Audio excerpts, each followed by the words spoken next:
Ah, é. Esqueci.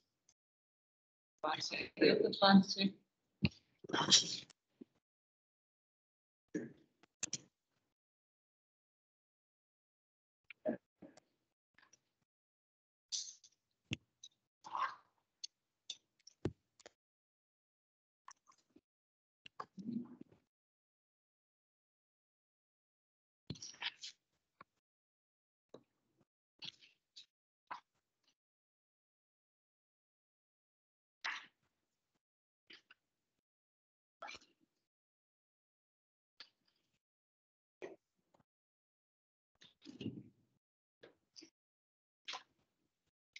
Gente, então vamos lá começar. Na aula de hoje, a gente já vai começar a estudar algumas estruturas do pescoço. Vamos estudar a faringe. Na verdade, a faringe ela começa aqui no crânio, né, na cabeça, aliás, e depois ela se estende aqui até o pescoço. E a faringe se continua aqui inferiormente, formando o esôfago. A continuação da faringe é o esôfago. E aqui no pescoço, nessa região anterior à faringe, tem a laringe, e anterior ao esôfago tem a traqueia. E anterior à traqueia e laringe tem as glândulas tireoide e paratireoide. Como as estruturas elas se dispõem assim nessas três camadas, as vísceras do pescoço elas são divididas numa camada endócrina, que é essa camada anterior, formada pela glândula tireoide, e associada à tireoide tem as glândulas paratireoides. Elas vão formar a camada endócrina, que é uma camada anterior, fica aqui mais na frente, aqui é a glândula tireoide. Atrás dessas glândulas vai ter a laringe e a traqueia. Esses dois órgãos são do sistema respiratório, então eles vão formar a camada respiratória. E posterior à laringe e traqueia tem o esôfago e a faringe. Eles fazem parte do canal alimentar, né, do tubo digestivo, por isso é a camada alimentar. As vísceras do pescoço, elas são assim, localizadas. Na aula de hoje, a gente vai estudar faringe e esôfago e vamos estudar também tireoide e paratireoide. São as estruturazinhas pequenas e um estudo bem simples. Começando aqui pela faringe. Nessa figura, a faringe é todo esse canal aqui, ó. É um canal assim relativamente comprido, mede mais ou menos 12,5 centímetros de comprimento, e se estende desde a base do crânio, aqui é a junção do esfenoide com o osso occipital, e se estende aqui até o pescoço, terminando ao nível da sexta vértebra cervical. Lembrando que as vértebras cervicais, elas são 7, ela termina aqui mais ou menos na altura da sexta. É um tubo músculo-mucoso, cerca de 12,5 centímetros de comprimento, que se estende, né, nessa região aqui da cabeça e pescoço, e que é um órgão que faz parte tanto do sistema respiratório como do sistema digestório. Porque a faringe, ela serve de passagem do ar durante a respiração, portanto, é uma via aérea da respiração, mas ela serve também de passagem para o bolo alimentar durante a deglutição. Então, ela faz parte também da via digestiva. Ela faz parte do sistema respiratório e do sistema digestório. Aqui está mostrando, a gente está o tempo todo respirando, esse canal está todo aberto. Quando você vai deglutir, está aqui em verdinho, significa um bolo alimentar. Aí, quando você vai deglutir, o palato mole fecha sua comunicação com a nasofaringe, nariz, para o alimento não passar aqui superiormente. E a epiglote, ela fecha essa comunicação aqui da laringe para o alimento não entrar na laringe. Então, esses dois mecanismos, do palato mole e da epiglote, ela evita que o alimento entre nas vias aéreas. Acontece quando a gente vai engolir, quando vai deglutir. Vou tirar minha máscara, porque eu não estava aguentando respirar com ela. A faringe, ela é dividida em 3 regiões, porque ela se localiza atrás do nariz, atrás da boca e atrás da laringe. Aqui, ela se localiza, né, atrás do nariz, aí eu chamo de nasofaringe. A nasofaringe, ela vai aqui da parte basilar, aqui do osso occipital, né, da base do crânio, até a borda inferior do palato mole. Quando termina o palato mole, terminou a nasofaringe. Aqui, posterior à boca, tem a faringe. Ela se estende da borda inferior do palato mole até a borda superior da epiglote, a parte média da faringe. E aqui, essa parte inferior da faringe, que fica atrás da laringe, é a laringofaringe. Ela se estende da borda superior da epiglote até a borda inferior dessa cartilagemzinha aqui azul, que se chama cricoide, que é uma cartilagem da laringe. Essas cartilagens, epiglote, tireoide, cricoide, elas todas fazem parte da parede da laringe. Então, eu chamo a faringe, ela é dividida em 3 partes. A parte superior é a nasofaringe, a parte média é a orofaringe e a parte inferior é a laringofaringe. A nasofaringe, ela se comunica com o nariz através das coanas, que é essa região aqui, essa abertura. Se comunica com a boca através do istmo das fauces, que é aquela abertura que eu vejo lá no fundo da boca.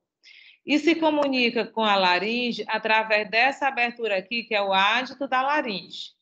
Além dessas 3 estruturas, a faringe ainda se comunica com o ouvido, através da tuba auditiva, e a continuação dela é o esôfago, quer dizer, ela é uma região que comunica boca, nariz, laringe, ouvido e esôfago.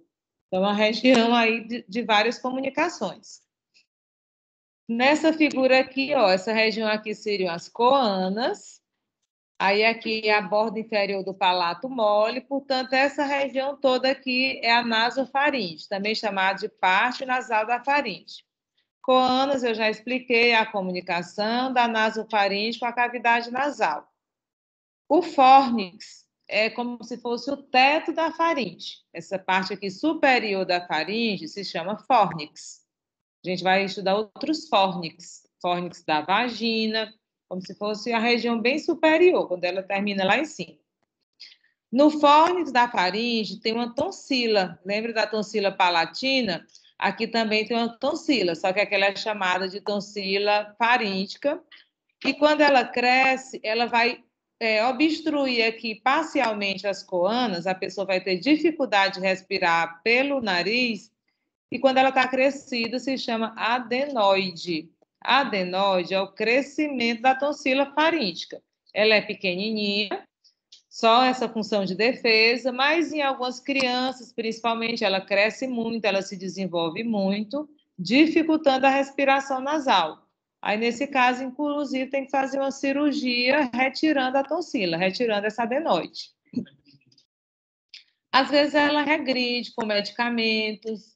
O tratamento cirúrgico seria, assim, o último caso, né? Tenta outro tratamento mais conservador. Se não resolver, que faz a tonsilectomia, que é a cirurgia de retirada da tonsila. Tonsilectomia. O ósseo faríngico da tuba auditiva é esse orifíciozinho. A tuba auditiva, a gente já viu lá no ouvido, um tubo, sim, cartilaginoso, que comunica o ouvido médio, lá onde estão os ossículos da audição, com a nasofaringe. Aí a abertura, o buraquinho dele aqui na faringe se chama ósseo faríngico da tuba auditiva. A tuba auditiva, aqui medialmente, ela é formada de cartilagem assim rígida, e ela vai formar uma elevação aqui circundando o ósseo, e essa elevação se chama torus tubal. Então, torus tubal é o revestimento, essa elevação aqui, ó, que envolve o ósseo faríngico da tuba auditiva. O ósseo é o buraquinho e o contorno dela, que fica assim elevado, é o torus tubal. Partindo do torus tubal, tem uma prega que vem aqui para trás, ó, para a faringe, aí se chama prega salpingo-faríngica. Oi? Mouse. Então, aqui é o torus tubal. Aqui é por isso é que eu fico a aula o tempo todo assim, ó, é para ele não desaparecer. Aqui é o torus tubal. Aí, partindo aqui, ó, essa elevação aqui atrás, é a prega salpingo-faríngica. Lembrando que esse termozinho salpingo é relativo à tuba, tanto a tuba auditiva como a tuba uterina. As texturas da tuba uterina, quando a gente for estudar a pelve, no final da disciplina, também é salpingo. Então, prega salpingo-faríngica, ela vai da tuba para a faringe, isso aqui. E a prega salpingo-palatina, essa menorzinha aqui na frente, ela vai da tuba para o palato. A prega salpingo-palatina, ela fica mais na frente, ela é menorzinha. E a prega salpingo-faríngica, ela fica aqui posterior e ela é mais extensa, ela é maior. Hã? O tórus tubal, o tórus fica aqui em cima e as pregas descem assim do tórus, ele é um contorno em cima.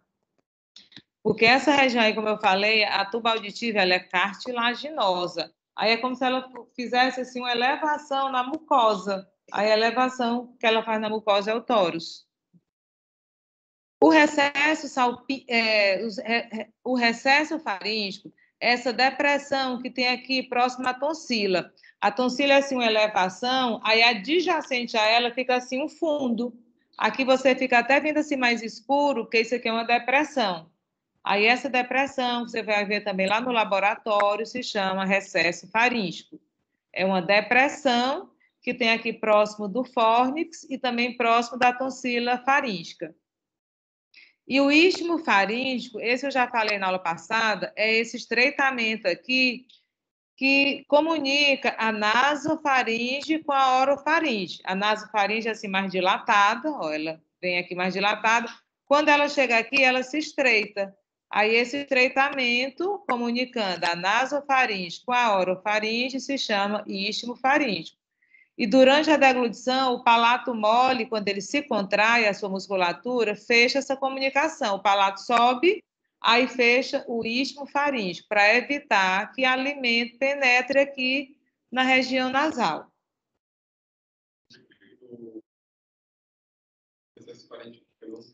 O recesso faríngeo, né? Ó, essa depressãozinha aqui, é uma depressão que fica próxima à tonsila. É porque a tonsila, ela é uma elevação. Aí, próximo dela, fica assim, fundinho, do lado dela. Aí é o recesso faríngeo. O fórnix é o teto, é essa parte aqui bem superior. Aí a tonsila faríngica, ela se localiza no fórnix. Ela está lá na região do fórnix, ela está bem em cima. E agora a gente vai estudar a parte oral da faringe, também chamada de orofaringe. A gente já viu que essa comunicação, por onde o alimento passa, que comunica a boca com a faringe, que essa abertura aqui que você vê quando abre a boca, é o istmo das fauces. E o istmo das fauces, ele é limitado aqui dos lados pelos arcos. Esse arco aqui da frente é o arco palatoglosso, de cada lado. Esse arco aqui que contorna mesmo o istmo das fauces é o arco palato-faríngeo. Entre os dois arcos, os arcos são assim elevações, entre os dois arcos tem uma depressão, que é a fossa tonsilar. E a fossa tonsilar é ocupada pela tonsila palatina, que é a amígdala. Tonsila palatina, ela fica assim parcialmente coberta pela língua. Então, quando o pediatra, o dentista, o médico quer ver a tonsila palatina, ele coloca aqui na língua, aperta a língua com um abaixador de língua, que é uma espátulazinha de madeira, aí empurra a língua para baixo para você ver melhor a tonsila palatina, para pesquisar inflamação, secreção purulenta. Nessa figura que eu já tinha mostrado, isso aqui é o arco palatoglosso, esse de trás é o arco palato-faríngico, e entre eles a tonsila palatina. E essa depressão ocupada pela tonsila palatina é a fossa tonsilar. Essa região posterior da língua, que fica assim olhando, fica voltada para a faringe, ela tem essas tonsilas também, que são as tonsilas linguais. E da parte faríngica da língua para a epiglote, tem umas pregazinhas, que eu vou mostrar nessa outra foto. Ó. Aqui, a partir daqui para frente é a língua. Aqui é a região posterior da língua. E aqui atrás da língua tem a epiglote. Essa pregazinha aqui, isso aqui você vê lá no laboratório bem. Essa pregazinha aqui, que vai da língua para a epiglote, se chama prega glossoepiglótica mediana. E tem uma também aqui de cada lado. Essa do lado são as pregas glossoepiglóticas laterais. Entre a prega glossoepiglótica mediana e as laterais, de cada lado, fica assim uma depressão, fica um fundinho. Essa depressão são as valéculas epiglóticas, tá? Então, são as valéculas. A cartilagem epiglótica, que já é uma estrutura da laringe, ela é molezinha, ela é formada de cartilagem elástica, então ela é mais mole do que as outras cartilagens, a tireoide, a cricoide, e ela, quando eu vou fazer a deglutição, quando eu vou engolir, ela dobra, ela tem essa mobilidade, já que ela é cartilagem elástica, mas ela tem esse tipo um ligamento, uma pregazinha, fixando ela na língua, prega glossoepiglótica mediana, prega glossoepiglótica lateral, e aqui são as valéculas epiglóticas. Isso aqui é o arco palatofαρíngico, nessa foto. Esse aqui é o arco palatoglosso, e aqui a tonsila palatina. E aqui são as tonsilas linguais. E a parte mais inferior da faringe é a laringofaringe, também chamada de parte laríngica da faringe. Se comunica com a laringe através dessa abertura aqui, que é fechada pela epiglote durante a deglutição, e essa abertura aqui se chama ádito da laringe. Então, essa primeira imagem aqui, eu cortei a faringe por trás, como é que se eu tivesse pego um cadáver, cortei a faringe aqui por trás, abri a faringe por trás, e estou olhando a faringe só que de trás para frente. Então, essa abertura aqui, ó, são as coanas, essas elevações aqui são as conchas nasais, concha nasal inferior, concha nasal média, e essa parede bem no meio é o septo nasal. Então, aqui são as coanas. Essa aberturazinha aqui é o istmo das fauces. Aqui a úvula, ali na frente estou vendo a língua. E essa abertura aqui é o ádito da laringe, que é fechada pela epiglote, que é essa elevaçãozinha durante a deglutição. O ádito da laringe é essa abertura aqui, ó. Porque aqui você está vendo a secção mediana, você está vendo só um espaçozinho. E aqui você está vendo mesmo ela aberta. Aí a epiglote, na hora que ela fecha assim, quando ela fecha, ela dobra para trás. Aí ela fecha a laringe, que está atrás da faringe. Que está na frente da faringe, desculpa. Ou ela está aqui, aí ela dobra aqui para trás e fecha o ádito da laringe. O recesso piriforme, quando você olha aqui a laringofaringe, você vê que aqui do lado do ádito, um pouquinho mais abaixo, aqui do lado, tem assim uma depressão. Recesso, normalmente a gente é um espaço, uma depressão. Aí isso aqui é o recesso piriforme. Esse recesso piriforme, clinicamente, ele é importante porque é onde, às vezes, fica algum ossinho ali de galinha ou de peixe, alguma espinha de peixe. Já ficaram assim preso uma espinhazinha de peixe na garganta? Pois ela fica normalmente aqui, ó, nessa depressãozinha, que é o recesso piriforme. Aí, se você não conseguir remover, o médico tem uma pinçazinha que ele bota lá e retira. Tá? Então, o recesso piriforme é um local frequente de acumular, enganchar alguma coisazinha, como, por exemplo, uma espinha de peixe. E as pregas ariepiglóticas, a gente vai ver isso aqui novamente em laringe, é esse contorno aqui lateral do ádito da laringe, porque o ádito da laringe, aqui na frente vai ter uma cartilagem, que é a epiglote, e aqui atrás vai ter uma cartilagenzinha, que é a aritenoide. As cartilagens da laringe, já adiantando laringe, esse durinho aqui, ó, é a laringe. Na laringe eu tenho 6 cartilagens: epiglote, tireoide, cricoide, aritenoide, corniculada e cuneiforme. Essas são as cartilagens da laringe. Aí essa pregazinha que tem aqui de cada lado do ádito da laringe, essa aqui, ó, ela vai da epiglote até uma cartilagem que tem aqui de cada lado, que é a aritenoide. Aí esse contornozinho aqui do ádito da laringe se chama prega área epiglótica.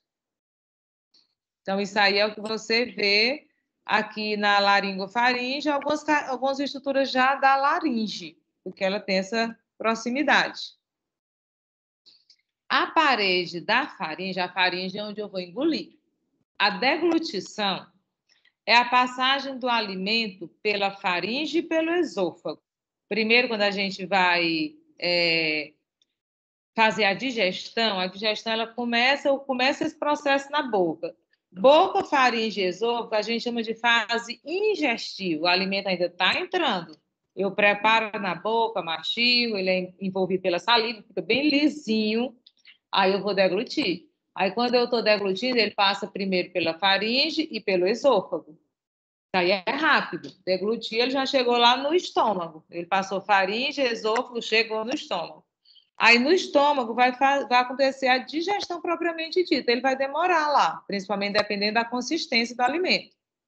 Se é fibra, se é sólido, se é líquido, ele vai demorar um tempo X lá. Então, essa fase que o alimento entrou até chegar no estômago, a gente chama fase ingestiva. Boca, faringe e esôfago. E a deglutição é exatamente isso, essa passagem desse alimento. E para o alimento passar pela faringe e o esôfago, o que faz esse movimento não é a gravidade, não. Ele jamais ia passar pela gravidade, porque ela é estreitinho. É uma regiãozinha estreita que o bolo alimentar vai ter que passar. Então, vai ter que ter um músculo amassando e aquele alimento já vira enchendo linguiça.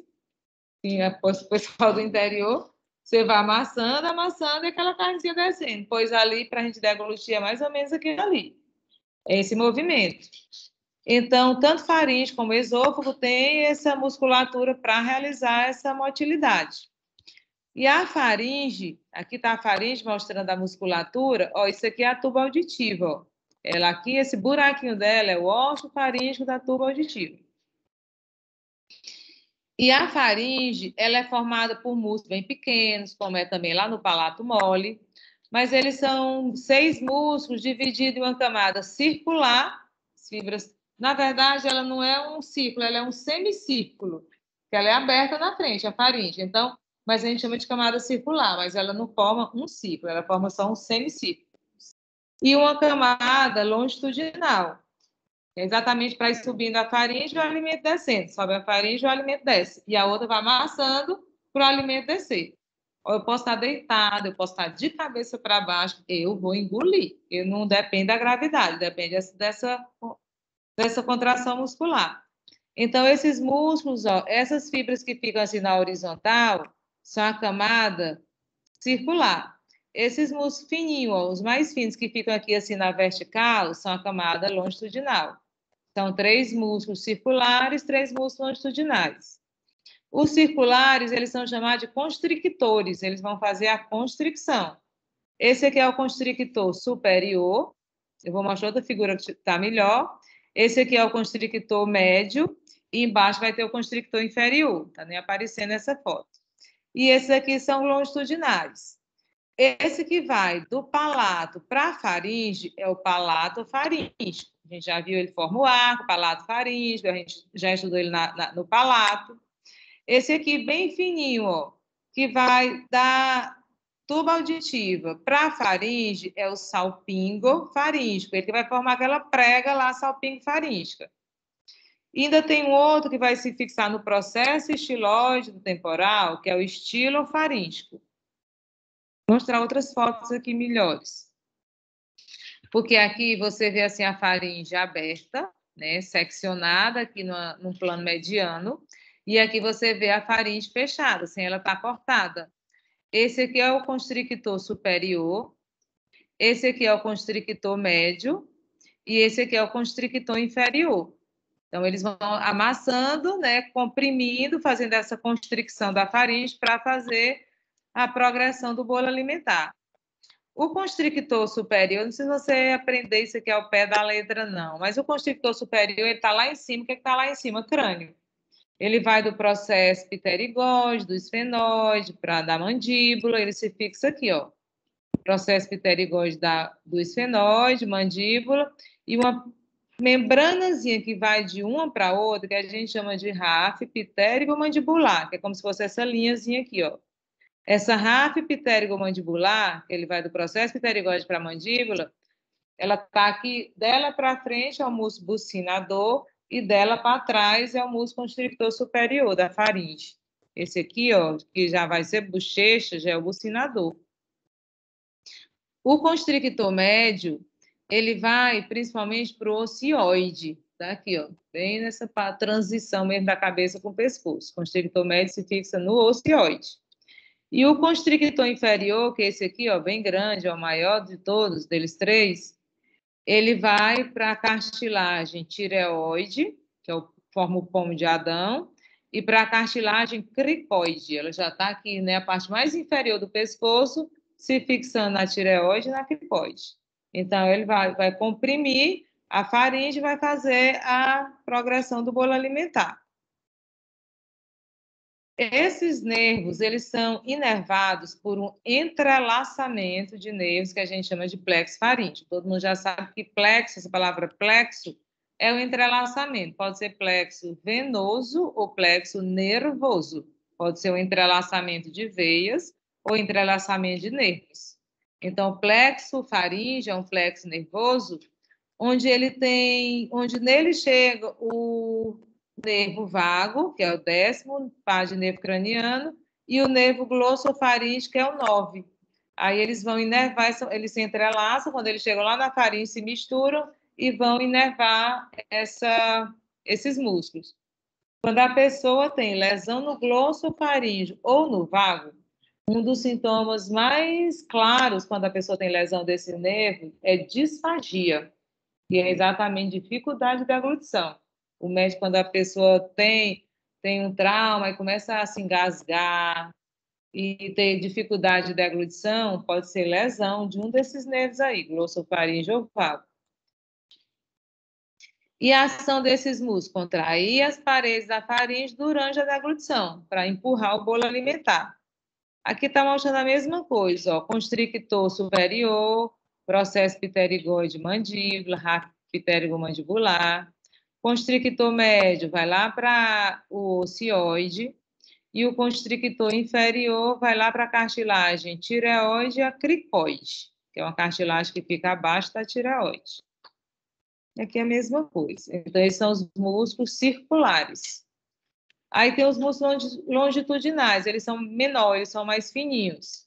Eu já tinha mostrado o palato faríngeo, que vai formar o arco palato faríngeo, o salpingo faríngeo, que vai formar a prega salpingo faríngica, e assim, mais aqui por fora, tem o estilo faríngeo, que ele vai do processo estiloide para a faringe. Eu mostrei na aula passada que do processo estiloide vai um para a língua, um para o ocioide e um para a faringe. Aí se chama estilo, glosso, estilo ioide, estilo faringe. Eles se fixam tudo no processo estiloide, que é essa pontinha aqui do osso temporal. Esses músculos, eles também são inervados pelo nervo vago e o nervo glossofaríngeo. O Muri, segundo o Muri, o vago inerva o palato, o glosso, o palato faríngeo e o salpingo faríngeo.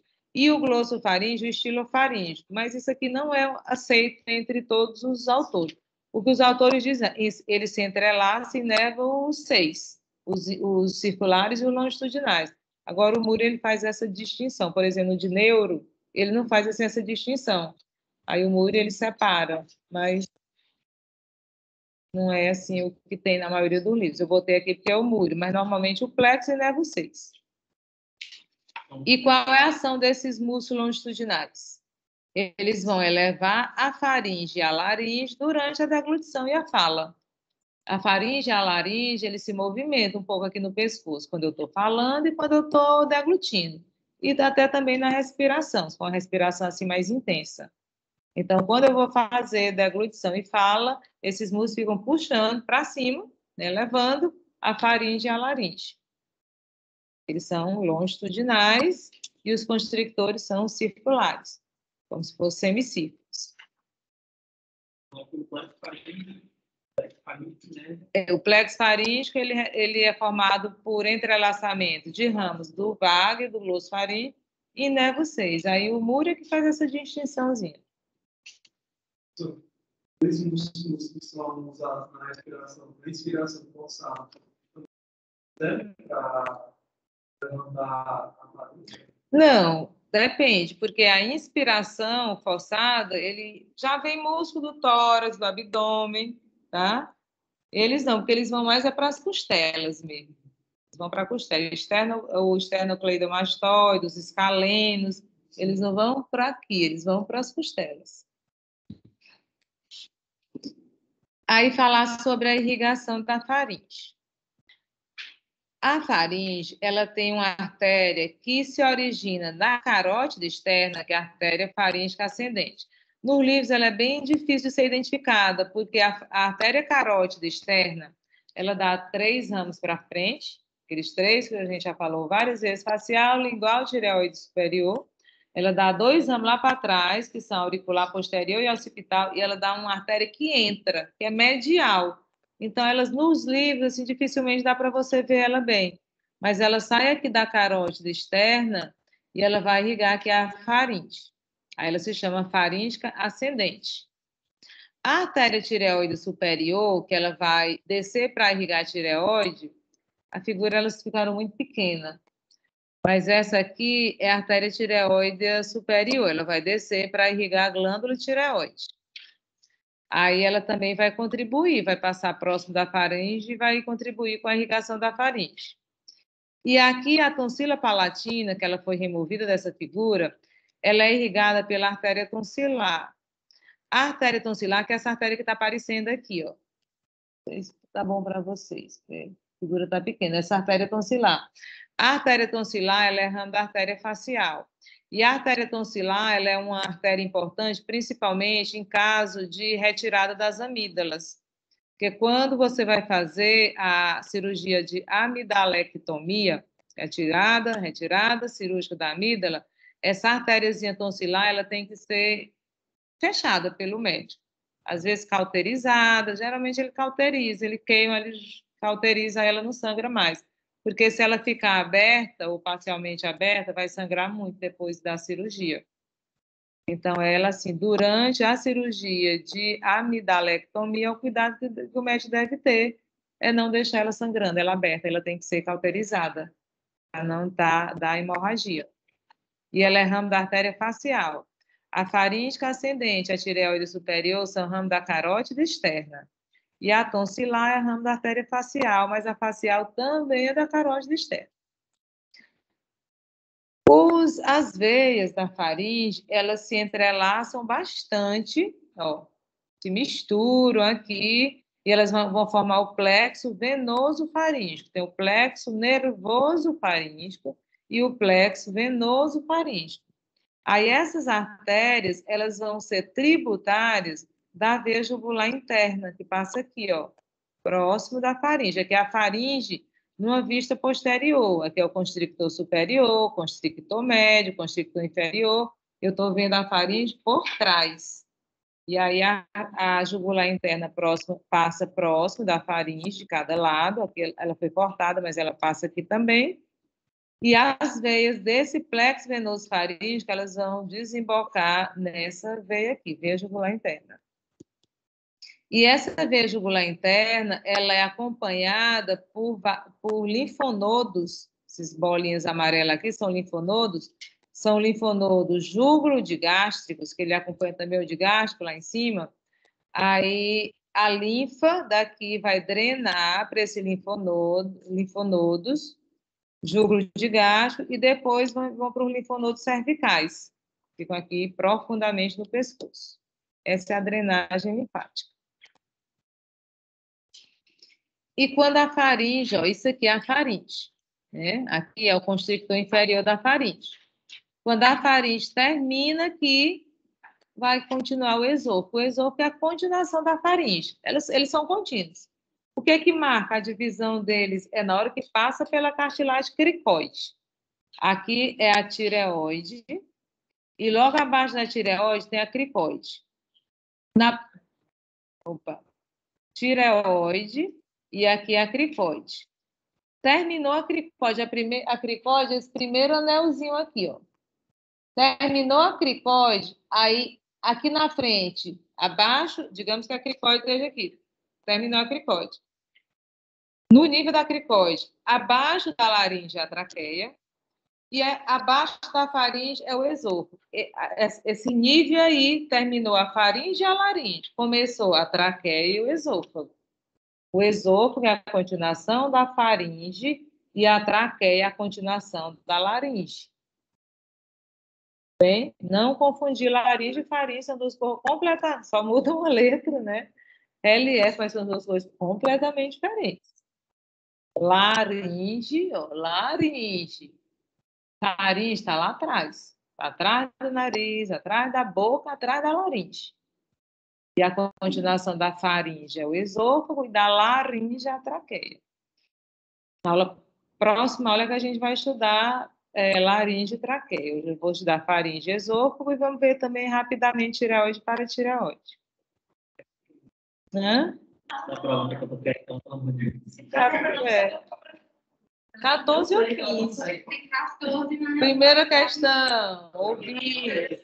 Primeira questão, ouvir. Segunda questão, anexo do olho. Terceira questão, olho, bulbo ocular. E assim vai.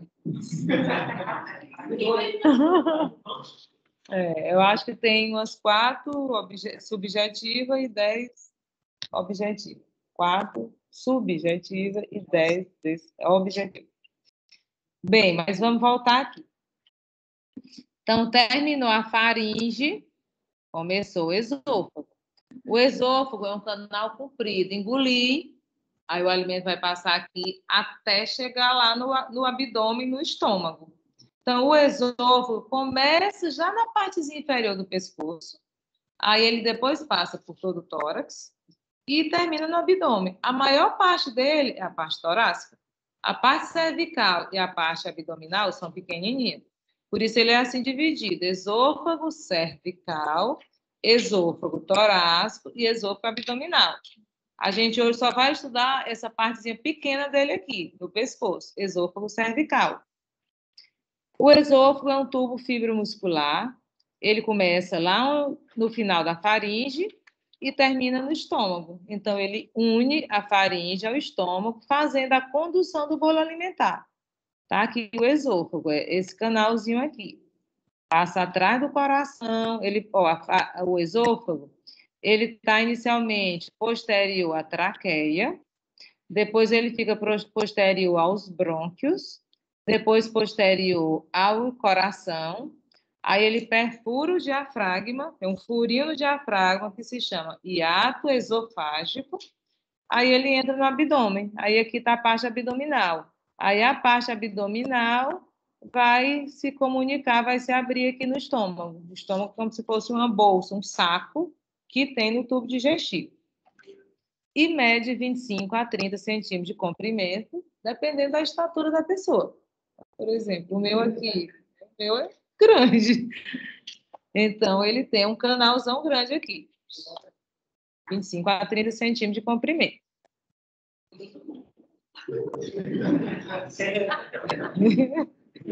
Então, aqui a figura está até melhor. Então, começou aqui, aí ele tem essa parte aqui no pescoço, a gente chama esôfago cervical, ou parte cervical do esôfago. Fica um nome grande, tem disso, esôfago cervical. Aí aqui ele vai entrar no tórax, aqui na primeira costela, esôfago torácico, que é a parte maior. Perfurou o diafragma, entrou aqui no abdômen, parte abdominal. Como eu já falei, a parte torácica é a maior, a parte abdominal é a menor. E a parte cervical também é pequena. E o esôfago, ao longo desse trajeto aqui, ele não é assim uniforme em toda a sua extensão. Ele tem região um pouquinho mais dilatada, aí tem lugar que ele se estreita um pouquinho. Ele dilata um pouquinho, se estreita um pouquinho. Essas regiões onde ele fica um pouco estreito são chamadas de constricções. Então, constricções são estreitamentos que tem no esôfago. E ele vai se estreitar quando ele cruza 4 estruturas. Quando ele começa aqui ao nível da cartilagem cricoide, ele é fininho. Você já comeu assim uma coisa bem grande, doeu aqui assim, aí, né, entrou assim, entalando, aí desce. Essa região aqui é uma região mais estreita do tubo digestivo. Tudo que passou aqui, qualquer lugar agora, até no canal anal vai passar muito fácil. Às vezes a pessoa engole, né, uma moeda, sei lá, um anel, um espinho de peixe. Ah, passou aqui, fique tranquila. Tranquilo, tranquilo, tranquilo, que aí ele só vai ter dificuldade de passar aqui na constricção cricoide. Passou aí. Então, constricção cricoide é aqui, é logo que ele inicia, lá onde tem a cartilagem cricoide, ele fica estreito. Eu até, assim, botei de negrito, porque é a única constricção na região cervical. A constricção aórtica, que é quando ele cruza a aorta. A constricção brônquica, quando ele cruza o brônquio. E a constricção diafragmática, quando ele cruza o diafragma, já não são mais na região cervical. Já são aqui na porção torácica. Tá? Então, a única constricção que tem, e a mais estreita de todas, é a constricção cricoide. E o esôfago, ele tem relações importantes com outros órgãos. Essas relações, elas são importantes, inclusive cirurgicamente, principalmente a relação que ele tem com esse nervozinho aqui. Mas a relação anterior, vamos ver cada relação primeiro. A relação anterior do esôfago, o que é que está na frente do esôfago? É a traqueia. O esôfago, ele fica coladinho na traqueia. A traqueia aqui na frente, descendo, e o esôfago coladinho dela aqui atrás. Inclusive, a gente vai ver em outra aula que essa parede posterior da traqueia, a traqueia é toda de cartilagem. Mas a parede posterior da traqueia não tem cartilagem, que é exatamente onde o esôfago vai se ajustar. E quando eu vou deglutir, o esôfago pode até empurrar um pouquinho essa parede aí da traqueia, se eu estou engolindo uma coisa muito grande. Porque o esôfago, quando eu não estou deglutindo, ele está fechadinho. Está fechado. Aí o alimento vai passar, né? O alimento vai passar, aí ele abre, o alimento passa, depois ele fecha de novo. E essa proximidade com a traqueia, que é dura, cartilaginosa, aí essa parede posterior da traqueia não tem cartilagem, que é para facilitar essa deglutição. O que tem atrás do esôfago? Coluna vertebral. Lá, o esôfago assim atrás, né? Aqui no tórax ele já passa aqui próximo da coluna vertebral, lá atrás. Ele passa o esôfago, esse canalzinho vermelho aqui, quando desaparecer aí a seta, me avisa. O esôfago, ele fica posterior à traqueia e anterior à coluna vertebral. Tem um nervo, deixa eu ver se tem outra figura, não. Tem um nervo que a gente vai falar muito nele, que é o nervo laríngico recorrente, que ele passa numa depressão, num sulco que fica entre a traqueia e o esôfago. É o sulco tráqueo-esofágico. Essa depressãozinha, exatamente o limite aqui, ó, entre traqueia e esôfago, é o sulco tráqueo-esofágico. Aí o nervo laríngico recorrente, ele passa exatamente aí. Esse nervo laríngico recorrente é o principal nervo que vai para a laringe, o nome já está dizendo, para as cordas vocais. Se tiver uma lesão dele, a pessoa fica com disfonia, se for só de um lado. Se for dos dois lados, pode ficar até com afonia, sem voz. Então, ele é importante porque ele é o principal músculo da laringe. A laringe tem um monte de músculo para a gente falar. Nervo laríngico recorrente. Porque assim, ele é pau, o direito e o esquerdo. Ele é ramo do vago, esse aqui é o nervo vago. Na próxima aula de laringe, eu vou falar muito sobre esse nervo. Ele é ramo do vago. Aí o vago dá o nervo laríngico recorrente e nervo a laringe. É o principal nervo da laringe. A laringe tem vários músculos, ele só não inerva um músculo da laringe. A laringe tem uns 10 músculos. Ele inerva todos os outros, menos o cricotireoide. Mas vamos chegar lá na próxima aula. Próximo do esôfago, ó, o esôfago está aqui, a traqueia foi cortada para eu ver o esôfago lá atrás, tem também a artéria carótida comum de cada lado. Está o esôfago no meio, com a traqueia, e a artéria carótida comum, ela passa aqui do ladinho. A glândula tireoide, não está nessa figura, mas vai estar aqui na frente também, e o ducto torácico esquerdo. O ducto torácico, nessa figura aqui, é esse ductozinho verde aqui, esse canalzinho verde. Vamos falar sobre ele também mais em tórax, porque ele passa aqui no tórax, e depois ele vai terminar nessa junção da veia subclávia com a veia jugular interna. Então, assim, essa proximidade do esôfago com o nervo laríngico recorrente e com o ducto torácico, então, são duas coisas fininhas de difícil identificação no cadáver, na hora de uma cirurgia. Ela tem essa importância porque quando o médico vai fazer uma cirurgia no esôfago, câncer de esôfago, por exemplo, ele tem que ter o cuidado com essas duas estruturas para não lesionar nenhuma delas duas. O esôfago é um tubo cuja parede é revestida externamente por uma camada fibrosa, que a gente chama de túnica adventícia. A túnica média é muscular, tem um músculo assim longitudinal por fora, né, que vem retinho aqui, ó, longitudinal externo. E por dentro, internamente, tem um músculo circular, que é esse aqui, ó. Esses músculos é que vão fazer aquele movimentozinho para fazer a condução do bolo alimentar. Então, fibra muscular na túnica média, só que externamente as fibras são longitudinais e internamente as fibras são circulares. O esôfago ele é muito comprido. Na região cervical é músculo estriado esquelético. E na região torácica abdominal, torácica baixa e abdominal é músculo liso, porque o início da deglutição é voluntária. Eu faço aqui voluntariamente. Aí, quando chega aqui, já é involuntário. Então, região cervical é músculo estriado esquelético, região torácica abdominal é músculo liso.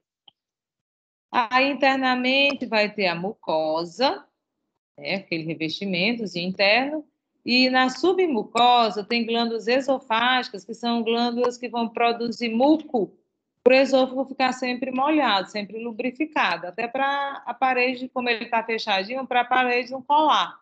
Então, ele está sempre molhadinho por esse muco, produzido por essas glândulas esofágicas. O esôfago cervical, no pescoço, que o esôfago, como ele é compridão, 30 centímetros, ele tem um monte de artéria, quando ele vai descendo até chegar no abdômen. O esôfago cervical, ele é irrigado pela artéria tireoide inferior. Essa artéria tireoide inferior, que é essa aqui que eu estou mostrando, ela é ramo dessa artéria aqui, que é o tronco tireocervical. O tronco tireocervical, por sua vez, é ramo da subclávia. Ó.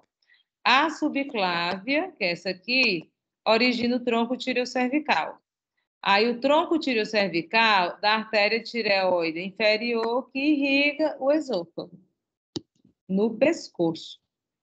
Aí a veia de mesmo nome, veia tireoide inferior, isso aqui.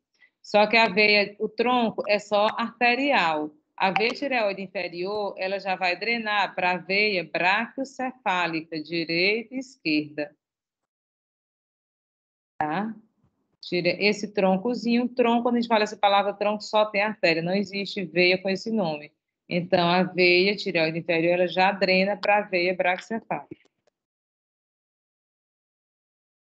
E sobre o esôfago a gente ainda vai estudar, porque ele está, como eu já falei, principalmente no tórax. A gente estuda ele com mais detalhes no tórax. O esôfago a gente enjoa ele, porque estuda na unidade 1, na unidade 2 e na unidade 3. Ele tem no pescoço, no tórax e no abdômen. Essa parte de inervação eu vou dar lá também. Mas a aula não terminou ainda. Tá? Não se anime. Porque eu ainda vou, só para complementar aqui, falar um pouquinho sobre a tireoide. A tireoide é porque é outra aula, mas tem lá para vocês. Mas vamos falar um pouquinho sobre a tireoide. Para começar, no pescoço, tem a cartilagem tireoide e a glândula tireoide, deve estar lá no final. Tem a cartilagem tireoide e a glândula tireoide. Câncer, cirurgia, não é na cartilagem. A cartilagem está ali, é na glândula, né? Essas patologias é na glândula, hipertireoidismo, hipotireoidismo, tudo é na glândula tireoide. Que ela é essa estruturazinha aqui, ó. Aqui é a cartilagem tireoide, glândula tireoide. Cartilagem tireoide, como forma o pomo de Adão no homem. Aí, abaixo da cartilagem tireoide, tem a glândula tireoide. Ela já fica aqui um pouquinho abaixo.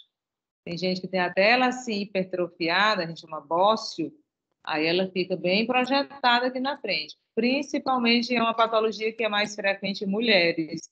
Mulher tem mais problemas de tireoide do que os homens.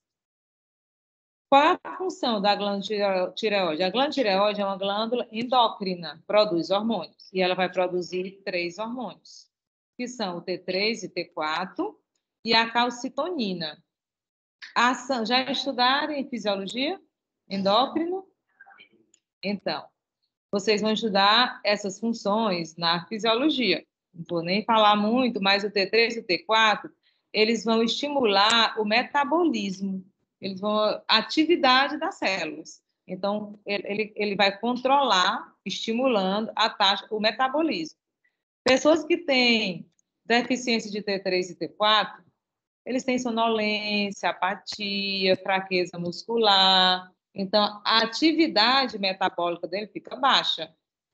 A temperatura diminui, a pessoa engorda, a pessoa dorme demais, o pensamento fica meio atrasado.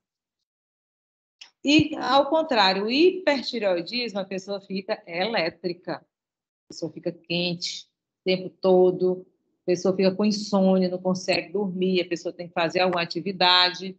Então, elas são o hipotireoidismo, baixo metabolismo. O hipertireoidismo, ele aumenta. Esse hormônio tem que estar em equilíbrio, ele não pode aumentar e nem diminuir, porque senão ele vai trazer essas disfunções ao organismo. Se essa produção elevada ou baixa de hormônio acontecer na criança, ainda é pior, porque ela pode ter até uma pessoa pode não se desenvolver na parte motora e nem na parte mental. Ela pode ficar com a debilidade mental se ela tiver uma baixa produção dos hormônios da tireoide na infância. E a calcitonina é um outro hormônio. Quando a pessoa faz cirurgia de glândula tireoide, ela tem que usar os hormônios da tireoide a vida inteira. Se retira a tireoide, usa o remédio de hormônio a vida toda, porque a gente precisa desses hormônios para o corpo funcionar normalmente, para controlar o metabolismo celular. E a calcitonina, ele já vai controlar o metabolismo do cálcio. Ele aumenta o teor de cálcio nos ossos. Ele que controla lá a calcificação dos ossos. Calcitonina aumenta o teor de cálcio nos ossos. Então, esses hormônios são extremamente importantes para o organismo.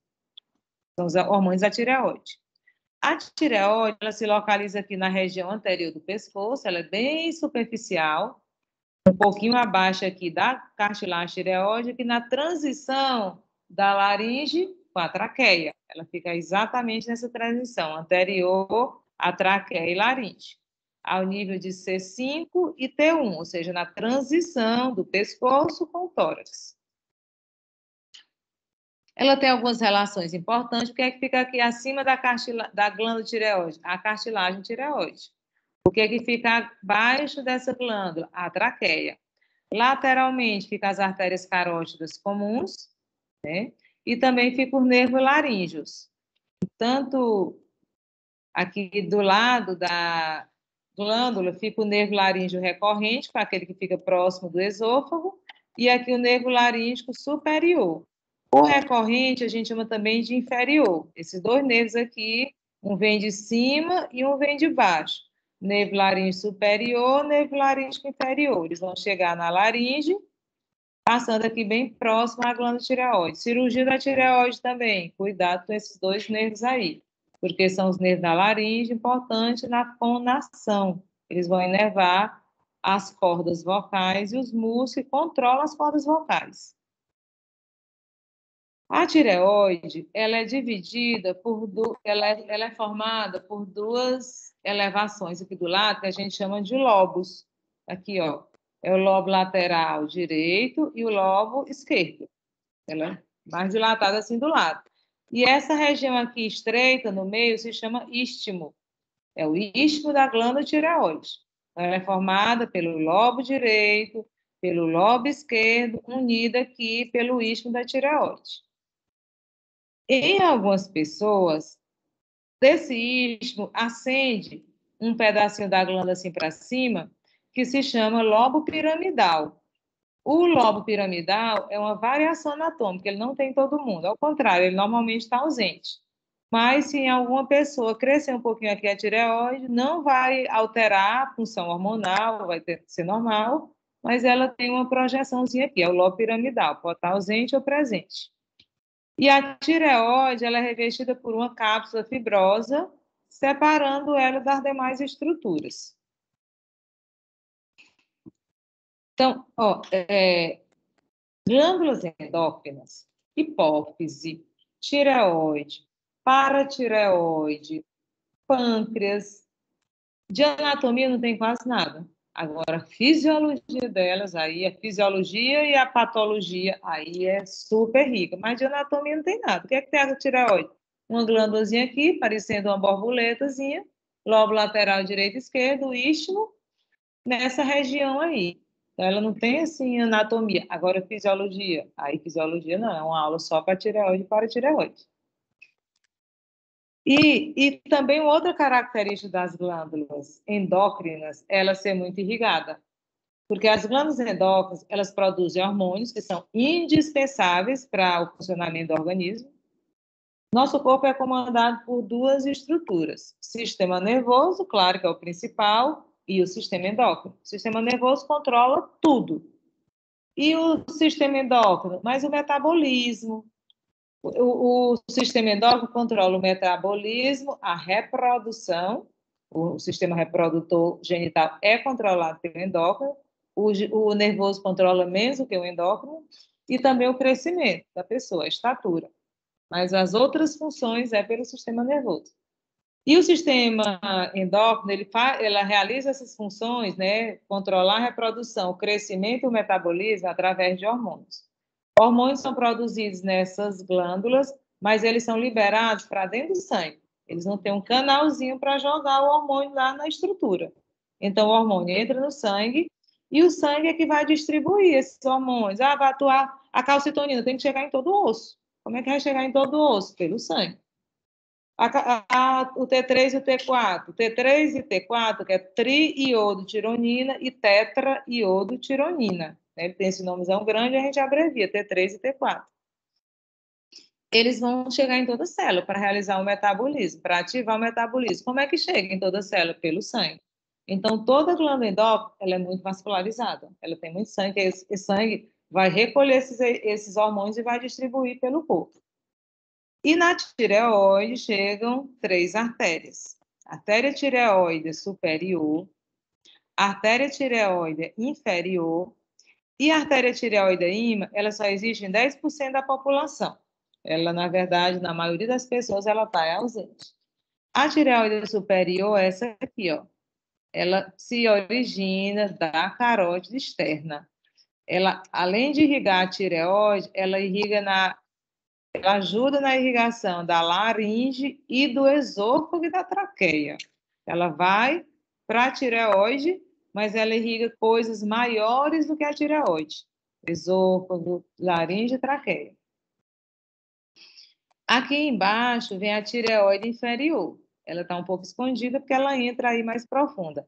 A tireoide inferior, que é essa aqui, ó, ela se origina no tronco tireocervical. A gente falou nesse minuto que ela irriga o esôfago.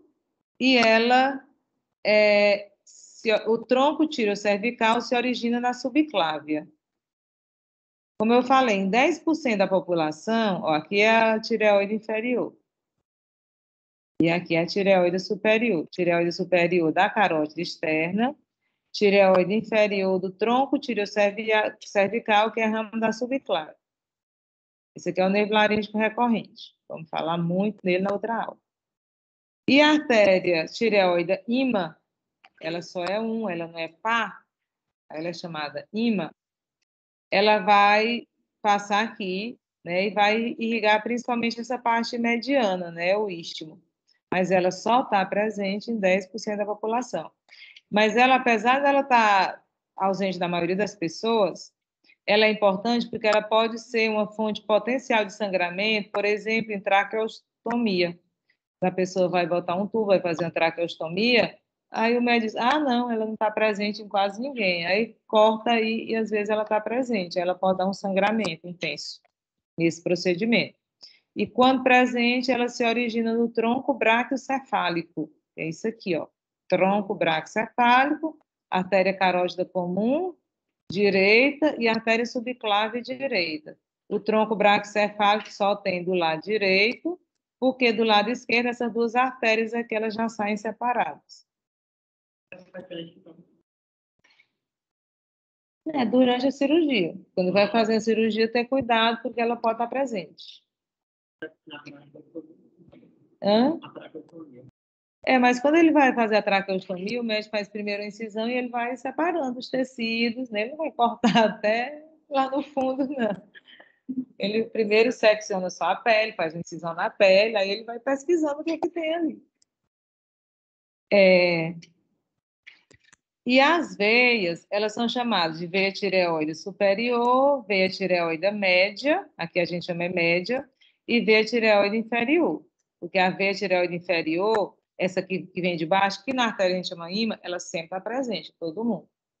A veia tireoide superior e a veia tireoide inferior, elas vão desembocar na veia jugular interna.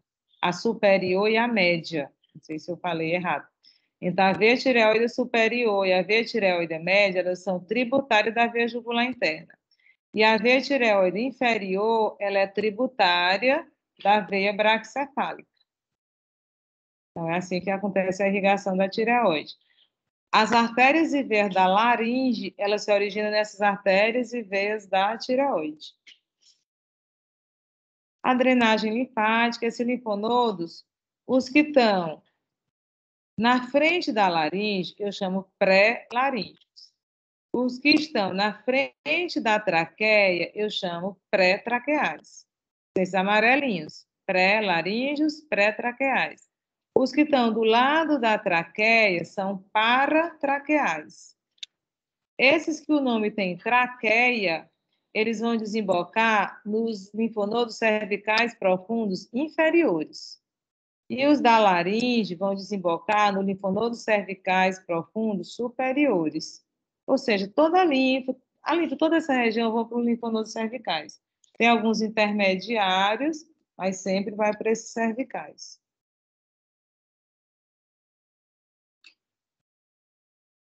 As glândulas paratireoides, aqui é como se você estivesse vendo a tireoide olhando por trás. Porque as glândulas paratireoide, elas ficam aqui por trás da tireoide. Aqui é o lobo lateral, direito, esquerdo, isso aqui é o istmo. Aqui no meio ia estar a traqueia e laringe. E aqui atrás dela estão as paratireoides. As paratireoides, normalmente, elas são em número de 4.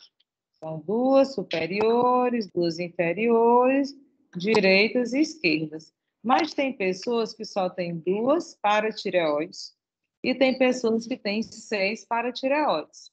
É uma variação anatômica, não compromete a função, mas ela pode variar em número de pessoa para pessoa.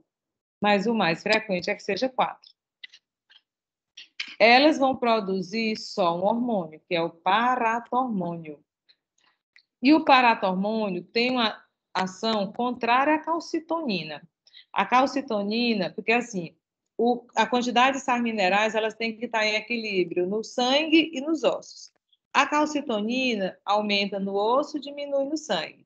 O paratormônio diminui no osso, aumenta no sangue. Eles têm que estar em equilíbrio. Porque se tiver uma disfunção, aí o osso ele pode ficar hipermineralizado, que não é bom para o osso, ou ele pode ficar desmineralizado, que também não é bom no osso. Porque os sais minerais tem só no osso? Não, os sais minerais tem no músculo, tem no cérebro, tem no rim, tem tudo. Só que no osso tem muito, é um reservatório, por isso é que o osso é duro. Mas o nosso corpo todo precisa de sais minerais. E quem controla essa passagem dos ossos para os outros órgãos são esses 2 hormônios, calcitonina e paratormônio. Calcitonina da tireoide e paratormônio da paratireoide. Onde é que ela se localiza? Na face posterior da glândula tireoide. E ela fica externamente, a cápsula da tireoide, mas ela fica dentro da bainha cervical. Quando você vai fazer uma cirurgia de tireoide, você deixa a paratireoide. Por exemplo, a pessoa tem câncer de tireoide, tem um nódulo na tireoide, aí tira a tireoide. Mas o médico conserva as paratireoides. E se for assim um nódulo inicial, ele tira só a parte anterior da tireoide e deixa a parte posterior com as paratireoides.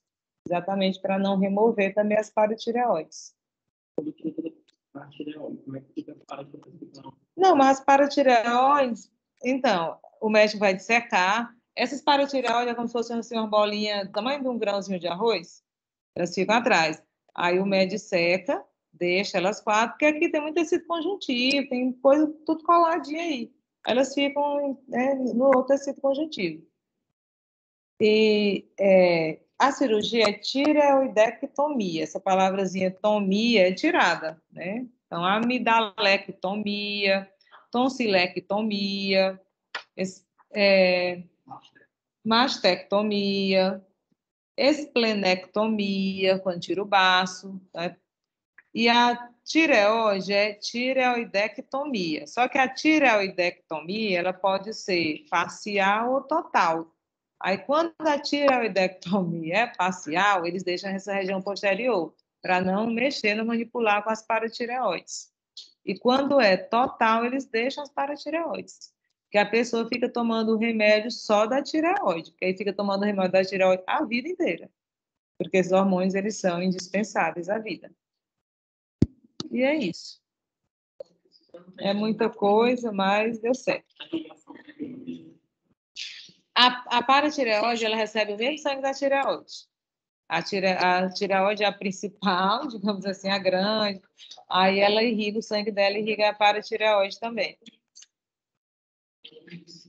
Certinho? Pessoal, então ficamos assim. Como terça-feira é feriado, a gente vai dessa aula, é uma aulazinha menor, porque eu vou dar só laringe e traqueia. Laringe é 80% da aula e traqueia é 20%.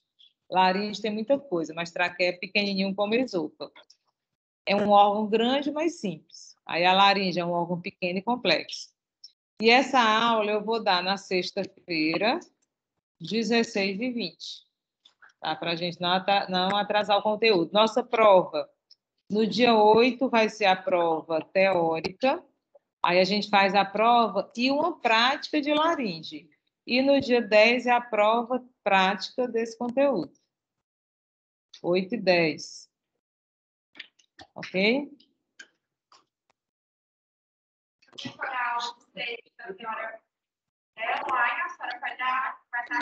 A aula de sexta-feira, eu vou estar aqui, porque eu vou estar no bloco 1 até 4h20. Então, eu vou dar aqui. Se vocês preferirem ficar em casa, tudo bem, eu dou lá do laboratório. Só eu mesmo e o laboratório. Se vocês quiserem vir uma parte, eu venho para aqui, para a sala de aula. Mas eu já vou estar aqui. Que era o horário que ia ser a nossa aula, né? Anteriormente, então é o horário que eu tenho livre. E a chamada, já fiz lá no laboratório, vai ser aquela mesmo.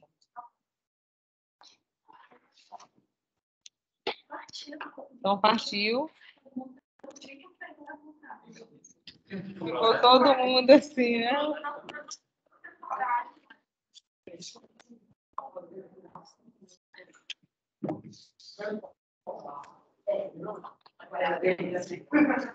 Gente, pessoal de casa, tchau, tchau. Vou ligar aqui.